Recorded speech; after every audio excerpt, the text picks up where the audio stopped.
Welcome back. This is Breezing Through, and I'm Emily. I'm wrapping up my project on the climbing wall at the treehouse at my parents' house. So far I have done the rock climbing wall, the ladder wall, and now I'm doing the gate at the top of the wall so the kids can get into the treehouse, but not fall off the treehouse at the same time.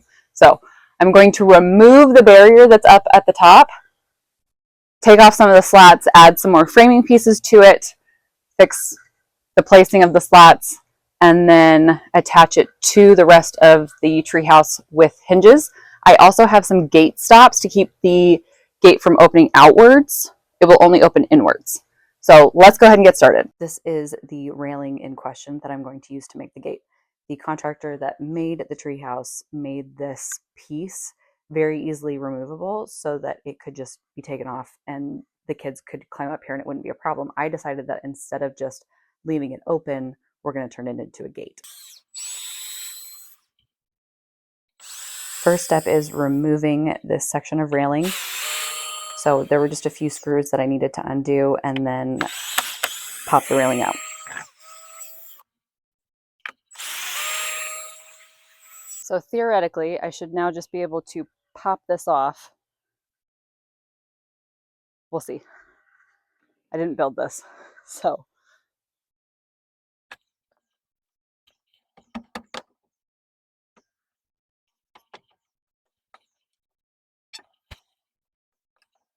It appears it's more secure than I thought.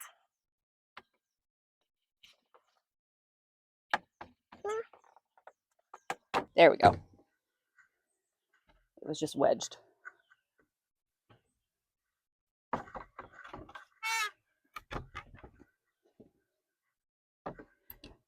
I've already got this piece that needs to be fixed, but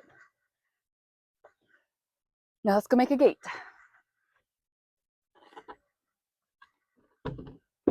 After we got back from Argentina, we got a new car, a Honda Odyssey, and this is the first time I've been able to put something in it for one of my projects. Since this piece that I'm using to create the gate was already mostly framed, all I needed to do was get a few more pieces of treated wood. That is the kind of wood that you want to use for outside projects. And these are just 2x4s. And I'm cutting them down so that I can add a little bit more framing to each side of the gate, because without that, it'd be really wobbly. I cut 4 pieces at 28.5 inches each, 2 for each side of the gate. And this is the first time I've used my saw in probably almost 8 months. So this actually felt really good. Doing this project and actually physically building something, even though it was really small, felt so good after so long of not making anything. Once I had those boards cut, I then started removing the slats from this piece that I knew I needed out of the way. I took off the ones on each end and then 2 out of the middle, so it was easier for me to cut the gate down. And then I flipped the whole thing over because that was going to give me a much better angle for cutting with the circular saw. Because of the slats, it was propped up off the ground and super easy to cut. I did have to decide how wide to make this gate. Obviously, I needed to account for space for the hinges and then for the latch and for the gate to open and close.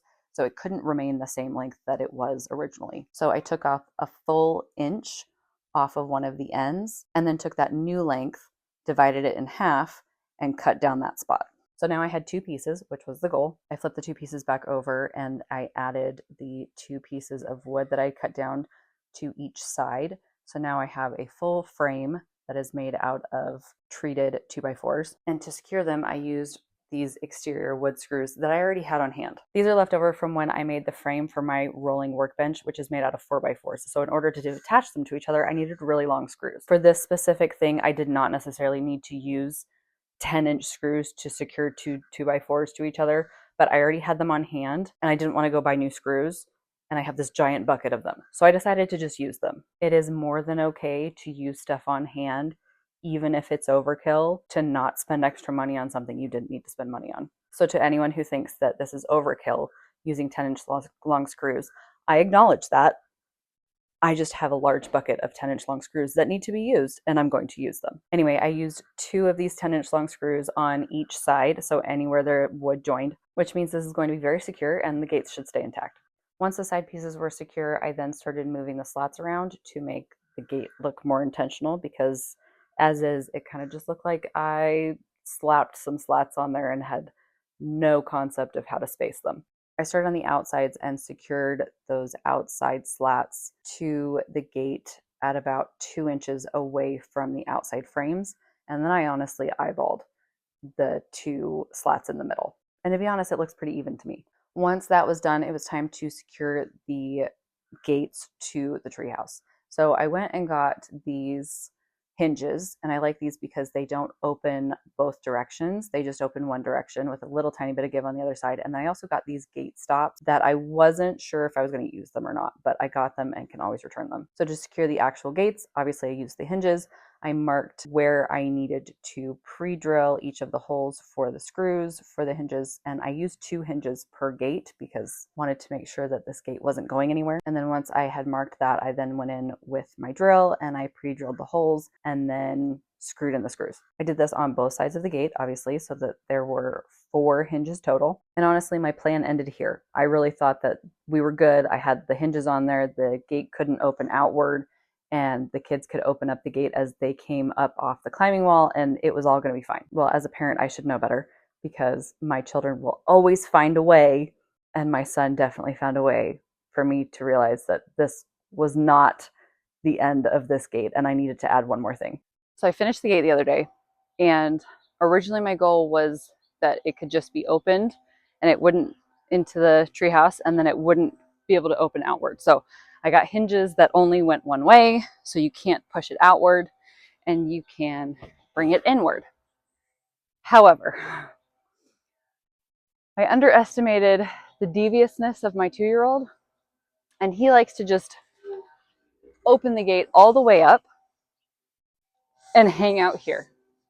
He thinks it's very exciting. So that's just not a good option. And eventually he'll grow out of that. But for his safety, since this is, I don't know, a 12, 15 foot drop, I'm going to add a latch. I didn't want to add a latch because my oldest, who is 7, almost 8, is autistic and just does not have the motor skills to climb up this ladder, hold onto the wall while reaching through and opening a latch on the inside of the gate. But I found a solution, so let me show you. This is a latch cable. So you can see from here, I will drill a hole through the post and then we can put the latch through. And so my daughter can go up the climbing wall and pull this to undo the latch and then push the gate open. So that's going to help remove some of those steps and make this less frustrating for her. So I went ahead and added the latch first. That's what the instructions say. And I did the latch side on the left and then the piece that goes into the latch on the right. And again, marked where I needed to pre-drill the holes for each piece on each side and then drilled the holes and screwed them in. I did decide to put the latch at the bottom of the gate instead of the top of the gate because it's much easier to access for the kids, whether they're using the cable pull that I got or not. The top of the gate was just too hard. The instructions for the cable pull say to pull the latch all the way back and mark where it touches the post and then drill a hole all the way through where that mark is. Once I drilled that hole, I then threaded the cable pull through the hole from the outside and clipped it to the hole on the latch. This was incredibly easy to install and definitely the best way to go. It's incredibly easy to use, especially from the climbing wall. All the kids have to do is pull on the cord and then push the gate open. And here you can see how that looks from both angles, both from on top of the treehouse and coming up from the climbing wall. So that's it for the climbing wall. To recap, I did the rock climbing handholds, then I did a ladder, and then I did the gate. So now the kids can climb up this wall any way they want, get up to the top, pull on the cord to unlatch the gate, and push the gate open to get onto the treehouse. The thing they can't do, except my daughter definitely can, but my son can't unlatch the gate from up there and pull the gate open. So that protects him while also giving them a lot of flexibility and a lot of places to play. That's it for this part of the treehouse. I have so many other things that are coming, including a car, not on the treehouse, but part of this backyard space. So be sure to like this video if you enjoyed this and subscribe so you can see all the other things that I'm doing back here.